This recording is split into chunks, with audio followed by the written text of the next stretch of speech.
free.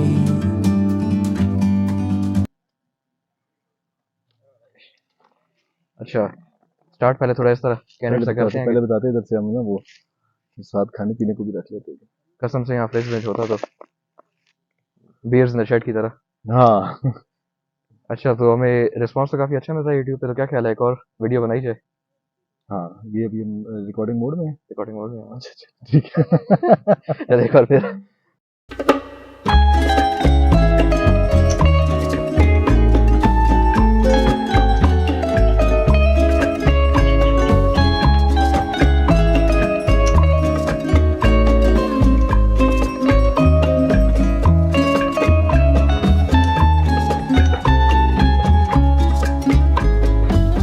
Soy el fuego que arde tu piel, soy el agua que mata tu sed, el castillo, la torre, yo soy la espada que guarda el caudal, tú el aire que respiro yo y la luz de la luna en el mar, la garganta que ansio mojar, que temo ahogar de amor.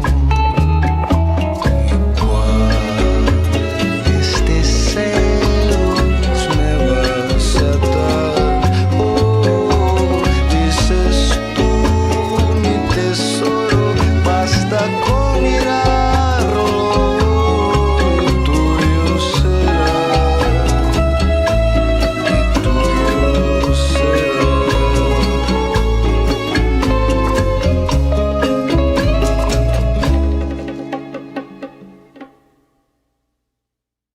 तो अस्सलाम वालेकुम, welcome to overland Pakistan. आज हमारे साथ एक RZN 185 Surf है जिसमें 1KZ swap किया गया है और उसके ओनर शहरियार शाह हमारे साथ मौजूद हैं। तो शहरियार भाई, आप बताएं आपके 4x4 गाड़ियों के साथ बैकग्राउंड के कैसे, कितना एक्सपीरियंस है, कौन सी गाड़ियाँ यूज़ की हैं? 4x4 का एक्सपीरियंस तो मतलब जो टाइम जितना हुआ है उस पर तो बात करते हैं, लेकिन उससे पहले अगर बैकग्राउंड में जाएं तो बचपन से ही मुझे जो बड़ी गाड़ियाँ थी वो पसंद थी। ये नहीं पता था कि इनके अंदर 4x4 और चारों पहिए इनके काम भी करते हैं, लेकिन बड़े साइज़ की गाड़ी होती थी वो पसंद होती थी। तो ओरिजिनली जो थी मुझे जो बहुत पसंद थी गाड़ी बचपन से, शेप के लिहाज से अगर देखा जाए तो वो थी निसान पेट्रोल Y60। हम्म। मुझे हमेशा से पसंद रही वो गाड़ी। और 2015 में पहली अपनी कुछ बेहतर सेविंग हुई तो जो मेरे पास उस वक्त कार थी, उस कार को बेचने के बाद मैंने सोचा कि चले मूव करते हैं किसी 4x4 पे। वो रेड वाली? तो नहीं, उस वक्त मैंने जब ढूंढना शुरू किया तो मुझे जो पहले मिली थी गाड़ी वो थी मित्सुबिशी पजेरो थी, 3rd जनरेशन मैंने ली थी एक।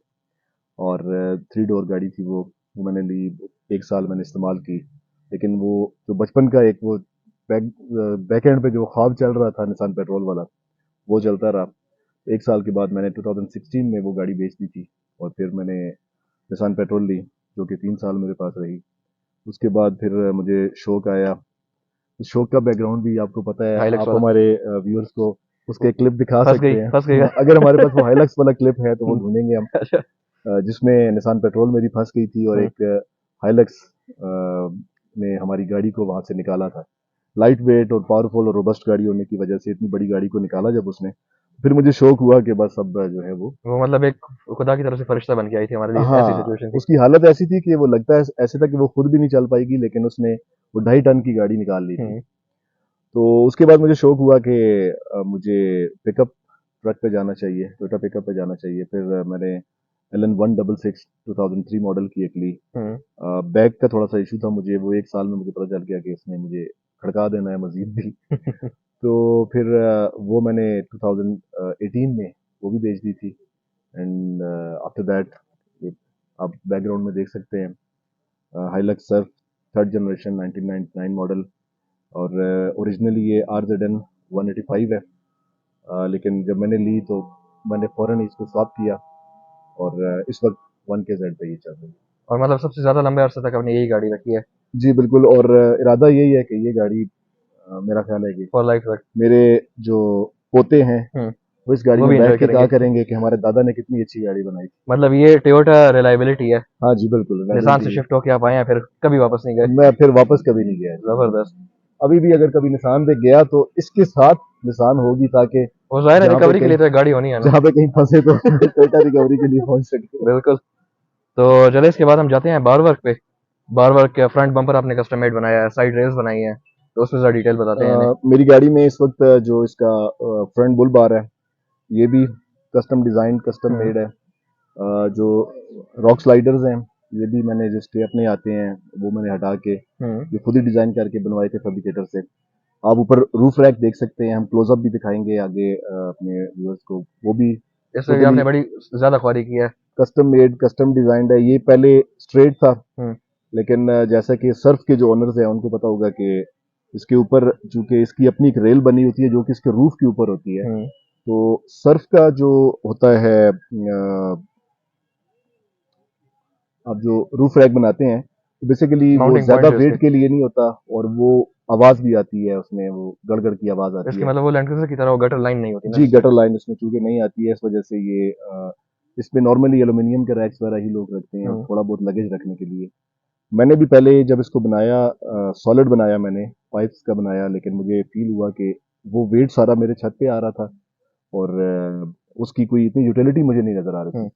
इसको फिर मैंने दोबारा डिजाइन किया है, अच्छा। और अब मैंने इसको डिजाइन इस तरह से किया है कि ये इसका जितना इस वक्त रूफ रैक का जो लोड है, या रूफ रैक के ऊपर लगेज, या इवन अब इस पे आप 2-3 बंदे भी अगर बिठा दें, हम्म। तो इसका जो सारा लोड है वो छत के बजाय मैंने इसमें जो मॉडिफिकेशन की है वो डिवाइड होके इसके शोल्डर पे आया हुआ है।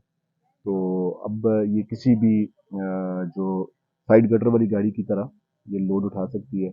इसके ऊपर आप बैठ सकते हैं, इसके ऊपर आप खुला लगेज रख सकते हैं। मतलब इसका मैंने खुद ट्राई किया, रूफ रैक आप वायलेंटली हिलाएं फिर जी, भी छत इसका नहीं हिलेगा। छत नहीं हिलेगा इसके मतलब अंदर। मेरे पास एक सर्फ है तो उस पे जानने वाले के पास, तो उन्होंने लगाया है तो उनका पूरा छत ऐसे ऊपर नीचे होता है ऑनिंग लगाने से। सही। और सेकेंडली इसके अंदर चूंकि ये इसमें सनरूफ भी है इस गाड़ी हम्म में, तो मुझे सनरूफ तक जो हाफ रूफ रैक होता है वो मुझे पसंद नहीं था, मैंने रूफ रैक पूरा बनाना था।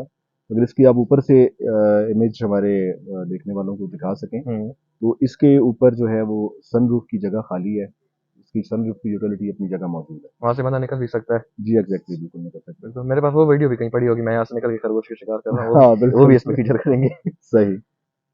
अच्छा, तो आप बताएं कि इस गाड़ी के साथ मतलब आपका एक्सपीरियंस कैसा रहा है? 3 साल, 3-4 साल से आपने 4 रखी, साल मेरे चार पास साल हो से गए आपने हैं। रखी हुई है। और आप किधर किधर इस पे गए हैं? मैं नॉर्थ की तरफ फ्रिक्वेंट ट्रैवल करता हूँ, उसमें जब भी सीजन होता है समर्स में। हम्म। और इवन हम ऑफ सीजन में, हमारा जिस तरह से आपको पता है कि हमारा एक कुछ फ्रेंड्स का एक अपना एक क्लब है, हंट्समैन 4x4, बिल्कुल। जो कि इसके टॉप पे आपको फ्रंट स्क्रीन पे नजर भी आ रहा है स्टिकर। हम्म। तो हंट्समैन 4x4 में हमारे साथ बड़े अच्छे प्रिपेयर्ड गाड़ियां हैं, बड़े इंथुसियास्टिक किस्म के हमारे साथ क्वालिफाइड लोग सारे। क्वालिफाइड पार्टिसिपेंट्स हैं हमारे साथ। तो हम ऑफ सीजन में जब एक्सट्रीम कंडीशंस होती हैं स्नो की और हम्म। बाकी चीज़ों की, हम उसमें भी ट्रैवल करते हैं। बिल्कुल। तो नॉर्थ में मैंने इसमें तकरीबन you name it and I been there, north पूरा मैंने इस गाड़ी पे और एक्सप्लोर कभी किया इसने हुआ है। शिकायत का मौका नहीं दिया वहां पे?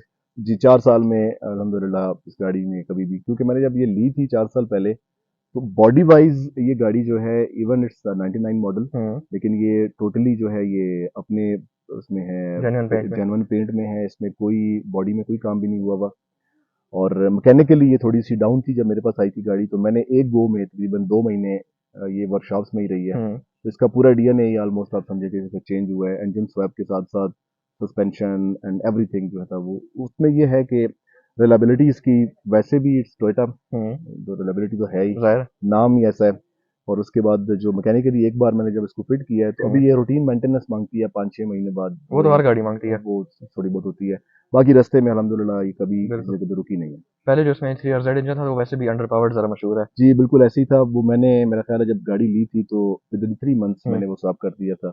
एक तो पेट्रोल के साथ बनती नहीं, बिल्कुल। और दूसरा ये कि 3RZ अंडर पावर भी है, तो फिर मैंने इसको 1 के साथ बड़ा कर दिया। ट्रक हो और इंजन का शोर ना हो फिर क्या मजा आता है। एग्जैक्टली जी। आपने स्ट्रेट ड्राइव भी किया है, वो भी आप वीडियो में शो करेंगे, वो बड़ी मजे की आवाज होगी ये गाड़ी की। जी बिल्कुल जी, स्ट्रेट पाइप भी किया है, और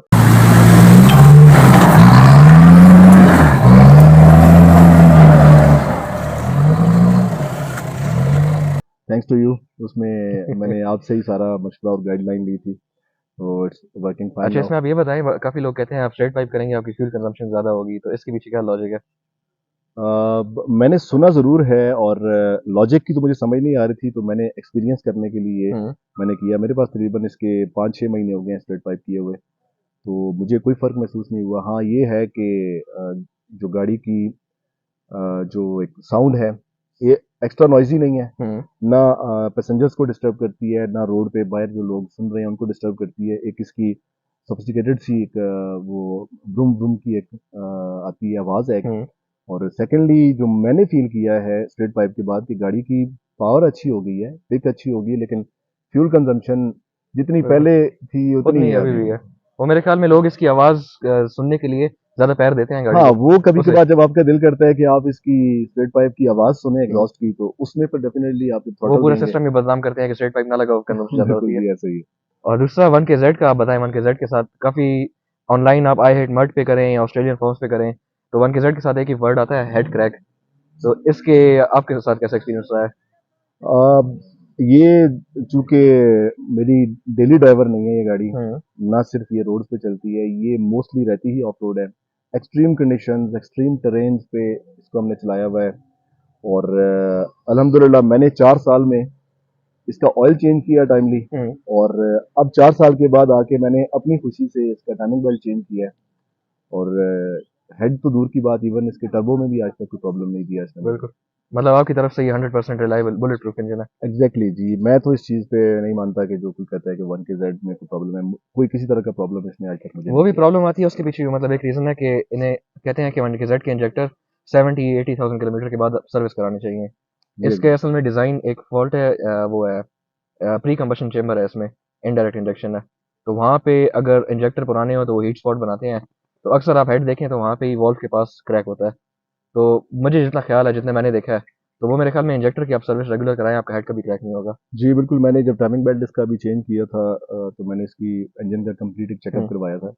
और उसमें जो इसके नोजल्स वगैरह जब मैंने खुलवाए, तो मैकेनिक ने कहा जी कि बिल्कुल फाइन और परफेक्ट कंडीशन में है। हम्म इवन हमें उसकी सर्विस की ज़रूरत नहीं पड़ी, हालांकि मेरे पास 60-70 थाउजेंड ये मेरे पास चल भी चुकी है ये हम्म गाड़ी।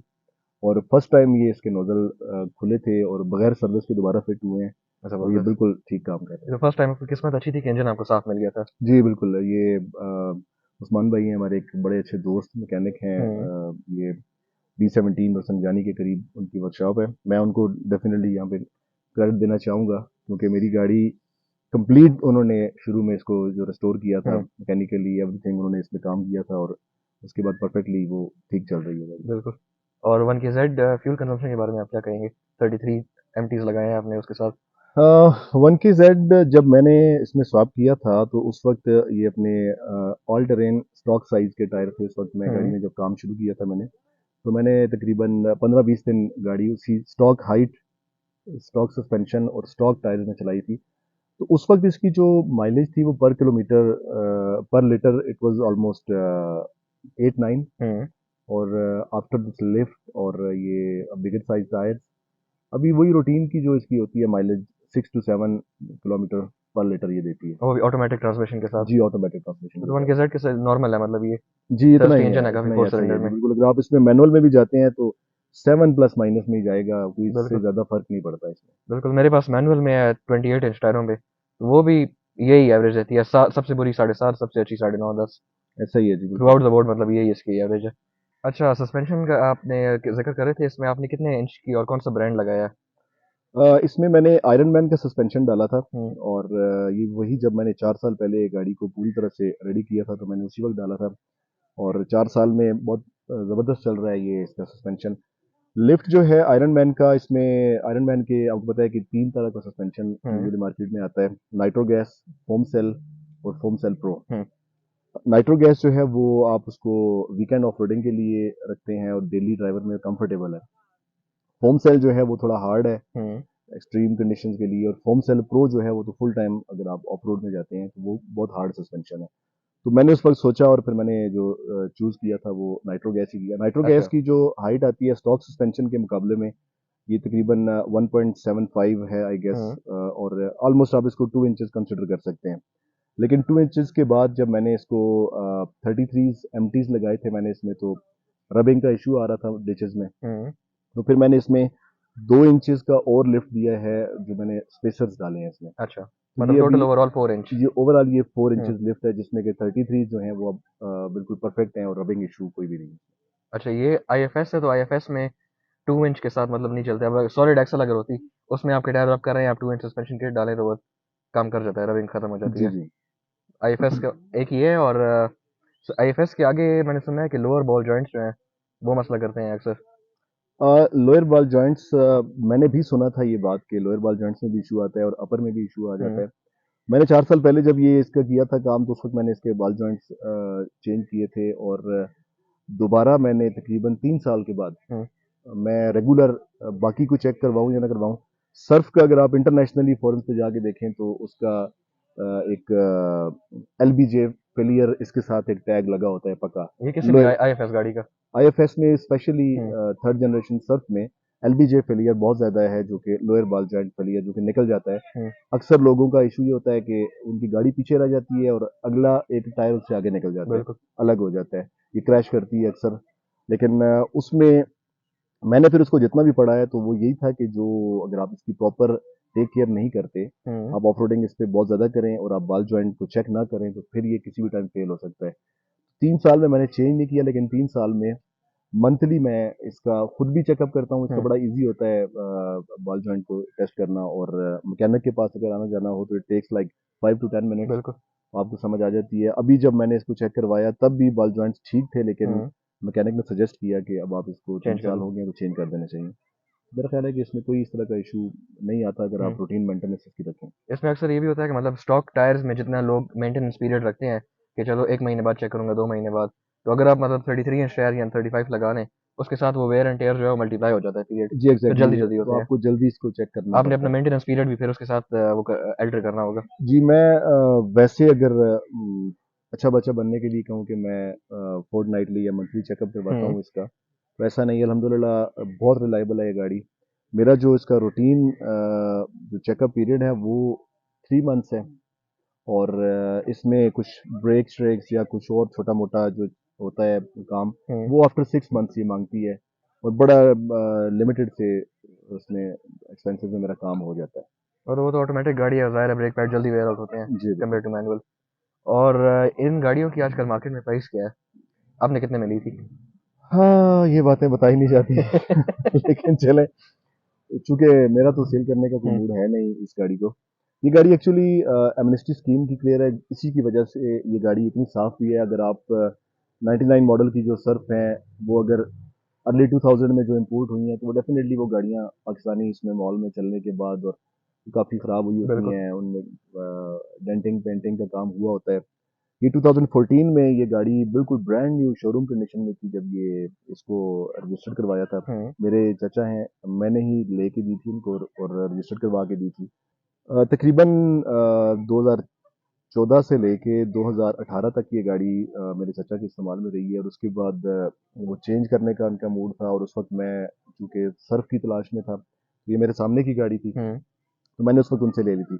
मार्केट प्राइस इस वक्त इसकी जो थी वो 2.1 2.2 मिलियन चल रही थी, हम्म। थर्ड जनरेशन 99 मॉडल की। तो मैंने उनसे गाड़ी मार्केट प्राइस से भी कुछ कम पैसों में ही ले ली थी। अच्छा। तो उसके बाद ये है कि अभी अगर मौजूदा अगर आप इसकी बात करते हैं, तो स्टॉक कंडीशन में भी थर्ड जनरेशन 99 2000 मॉडल जो हम्म। है वो इट्स अराउंड 3.5 मिलियन, तो लोग जो है वो नॉर्मली मांगते हैं, अदरवाइज तो 4 मिलियन तक भी लोग कर रहे बिल्कुल होते हैं। मिंट कंडीशन में और वो फिर इस पे जब आप देखें कि जो एक्स्ट्रा इस पे बेल्स एंड इन्वेस्टेड विसल्स है लगे हैं। इन्वेस्टेड है जो मनी, अगर आप हम्म। उसको काउंट करें तो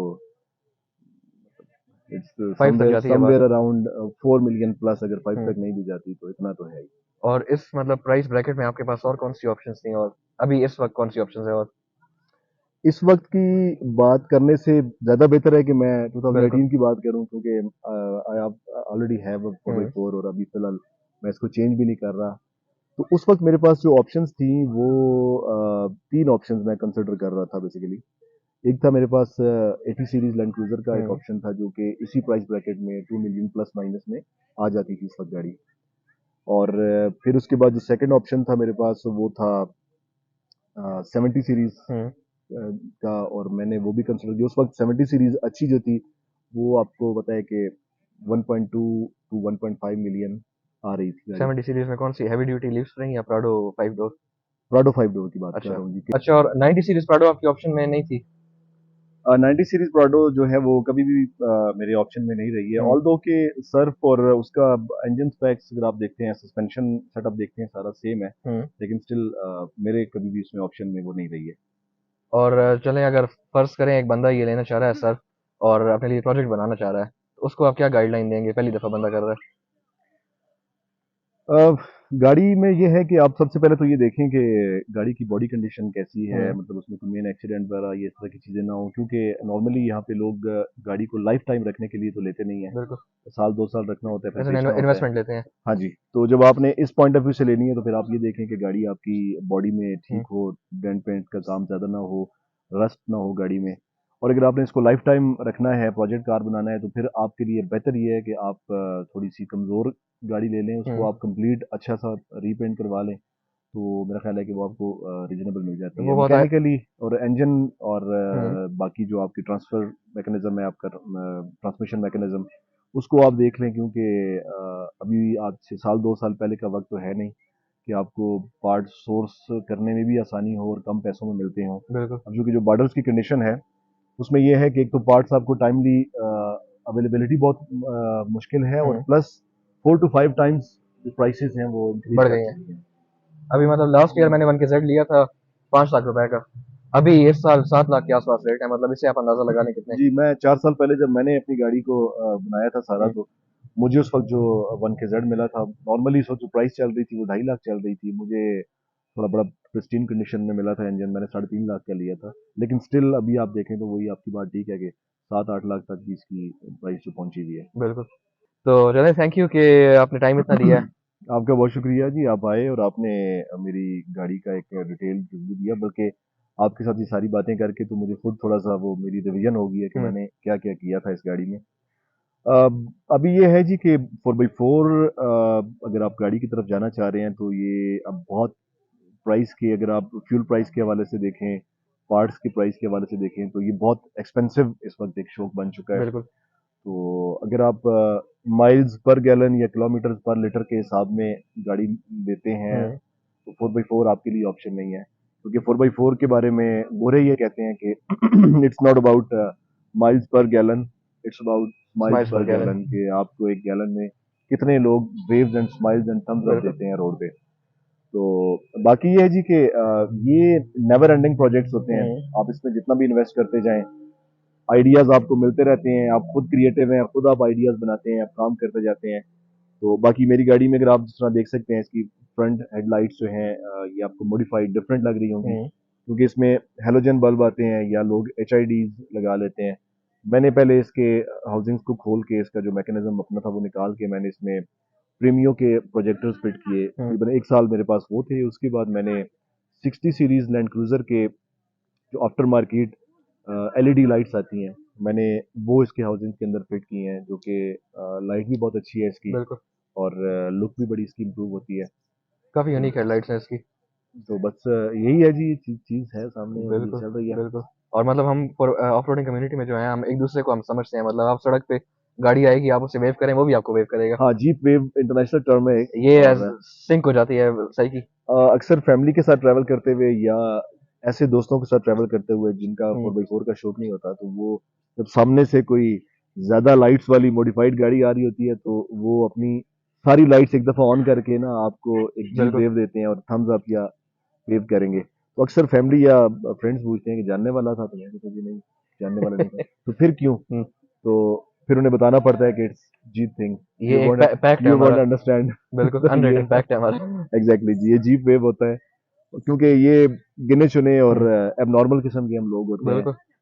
मेरा ख्याल है कि ये टर्म शायद मेरे जो कम्युनिटी के लोग हैं उनको थोड़ी सी थोड़ी सख्त अच्छी ना लगे। लगे, लेकिन हम नॉर्मल लोग नहीं है, तो इफ यू आर बिल्कुल। Not normal then we are abnormal.